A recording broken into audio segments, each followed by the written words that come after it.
السلام عليكم شباب، كي دايرين؟ مزيان ونفورم على احسن حال. اليوم غادي نهضروا على الماتش ديال تشامبيونز ليغ، الماتش اللي غادي يجمع بين الريال وبين ليفربول. قبل ما نبداو ما تنساوش ديروا لايك وديروا سبسكرايب لاشين وتفعلوا الجرس وتخليو لينا كومونت الا بغيتو. يلا، مباراة الريال ضد ليفربول في لعب دور 16 من دوري ابطال اوروبا غتكون مباراة نارية.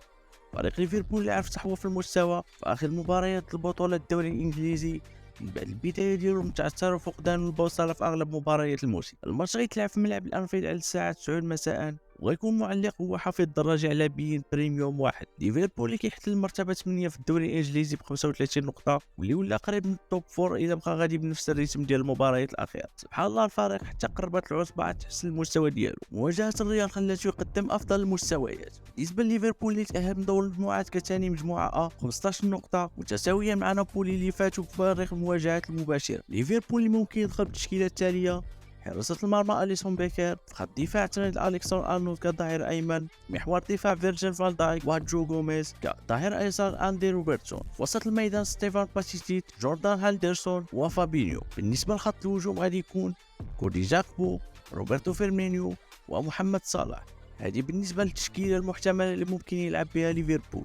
غادي يغيب على هجوم ديال ليفربول داروين نونيز، واللي تصف المباراة ديال نوكاسل في الكتف ديالو. هاد المباراة اللي سجل هدف رائع من تمريرات ساحرة من عند أرنولد، وماشي رسميا غادي يكون حاضر ولا لا. بحال القرار الأخير كيبقى ليورغان كلوب اللي يقدر يعوضو بديوغو جوتا ولا روبرتو فيرمينيو. بالنسبة ليورغان كلوب اللي قبل الماتش ما خرج حتى شي تصريح تجاه النادي الميريغي عكس الفترات السابقة، وما نساوش فاش قال الريال لعبونا في ملعب صغير، ملعب التدريب دي ستيفانو. والتصريح الشهير ديالو: لعبنا في الانفيلد في ملعب كبير بدون جمهور. اعلام والله العالم. ليفربول اللي ولات مكتوبه باسم الريال لعبنا معاهم بزاف المرات في السنوات الماضيه. لعبنا معاهم فينال ديال العام اللي داز ربحناهم 1-0. لعبنا معاهم في الربع موسم 2020 2021 ربحناهم في الالي ب3-1. تعادلنا في الروتور ب0-0. لعبنا معاهم فينال 2018 ربحناهم ب3-1. لعبنا معاهم في دور المجموعات 2014 ربحناهم الي ورودو. نسخة هاد ليفربول ما كتفاكش معنا. الريال مع ليفربول والبارسا مع البايرن. اش دخل البارسا ما نعرف، المهم نفكركم في البايرن وصافي. من بين نقاط ضعف ليفربول اليوم الكرات في العمق ديال الدفاع، كيف ما كنلاحظوا في هاد اللقطة من ماتش نيوكاسل. تعاودت هاد اللقطة في بزاف ديال الماتشات ليفربول اللي ممكن يستغلها بنزيما وفيني وتمريرة سيبايوس الساحرة والشمعة مودريتش. هادشي اللي غيخلينا نتحسروا على الغياب ديال كروس، واللي لا عقلتو في 2021 التمريرة الطولية اللي كان مرة لفينيسيوس وشجع عليهم في ملعب التدريب دي ستيفانو حسب يورغن كلوب. كذلك خاص فيني يستغل المساحة اللي كيخلي أرنولد باش كيطلع يساند هجوميا، وما تجينيش غريبة إلا كلوب عطى التعليمات ديالو باش يمنع أرنولد من الصعود لخطورة فيني. ولكن اللي مريحني أكثر هو ان فرق بحال ليفربول كيلعبوا معاك اللعب المفتوح وما كيغرقوش في الخلف كما الفرق الضعيفه ديال الليغا اللي كتعذب الريال اشد العذاب. ايضا وجب الحذر من تمريرات ارنولد ضد المدافعين، وشفنا هذه اللقطه اللي جا منها البيت بطريقه واعره واللي سجل منها داروين نونيز من تمريره خياليه من عند ارنولد من السونتر في عمق المدافعين اللي ما كنتمناش نشوفها، خصوصا مع روديغر. مره تيمشي ليه السينيال. باقي ميليتاو ما كيدوزوش عليه بحال هاد اللقطات، لا خوف عليه الصراحه. شابو لهاد المدافع الصلب. وتاكيدا لكلامي على ان ليفربول كيلعبوا كرات في العمق بزاف، وهاد البيت ديال جاكبو اللي جا من تمريره ساحره من عند صلاح، لذلك وجب على روديغر وميليتاو الحذر من هاد اللقطات اللي ممكن تكلفنا الكثير. وكيف ما قلت السابق، خوفي من روديغر اللي كيلعب احسن في 3 كقلوب دفاع عكس 2 مدافعين. وشفنا كيفاش كان في تشيلسي روديغر سيلفا وكريستانسن كقلوب دفاع كان كيعطي احسن من 2 في الدفاع. ندوزو دابا للريال اللي تأهل في دور المجموعات كأول ترتيب 13 نقطة، وكان معاه في الجروب كون من لايبزيج شاختار وسيلتيك. الريال اللي تحسن المستوى ديالو دفاعيا مع كأس العالم للأندية وحتى في البطولة كذلك، وهادشي اللي صرح بها حتى أنشيلوتي في الندوة الصحفية. وفيما يلي التشكيلة المحتملة للريال: حراسة المرمى تيبو كورتوا، كظهير أيمن داني كارفاخال، كمحور دفاعي ميليتاو وأنطونيو روديغر، كظهير أيسر دافيد ألابا، في وسط الميدان لوكا مودريتش، إدواردو كامافينغا وداني سيبايوس. في الهجوم فيديريكو فالفيردي، كريم بنزيما وفينيسيوس. مباراة الريال وليفربول تقدر تشهد الظهور ديال كريم بنزيما واللي غاب بسبب الإصابة، ولكن حضر في التدريبات الجماعية وحسب أنشيلوتي هو اللي كيرجع ليه القرار الأخير، إما غيكون رسمي أو بديل. المهم صرح راؤول غونزاليز أن اللاعب ألفارو رودريغيز الملقب بالتور غادي يكون حاضر مع الفريق الاول خلال مباراة مدريد وليفربول. واش غيكون رسمي ولا لا الله اعلم.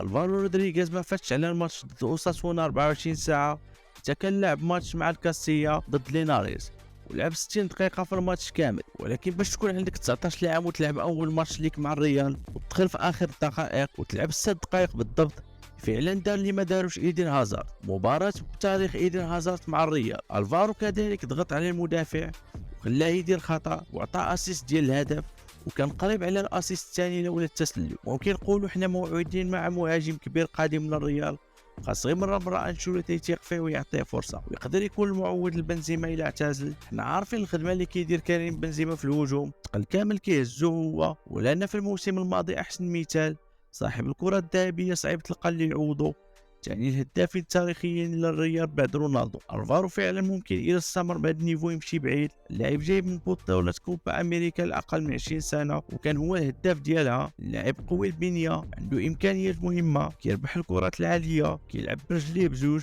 وكيلعب بذكاء كبير.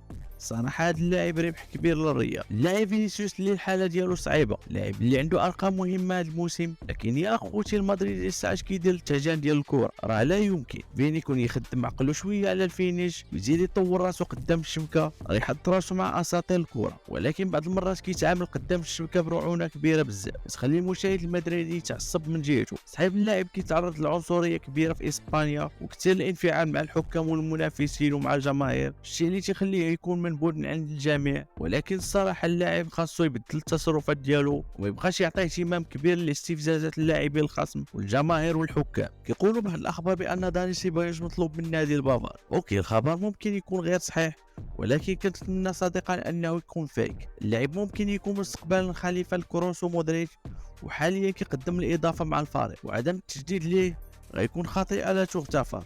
الريال محتاج ليه بقوه في المستقبل، خصوصا كما قلنا مع اعتزال مودريتش وكروس او الرحيل ديالهم على الريال. يعني الريال كنتمناو انه يقدم ماتش كبير. سمع الريال الناشئ ديال دوري ابطال اوروبا ديريكتومون كيتزاد عندهم الادرينالين كيدوزوا على اي فريق جا قدامهم. صراحه كنتمناو هذا الموسم يتعاود مستوى الموسم الماضي، واخا صعيب والمهمه شبه مستحيله.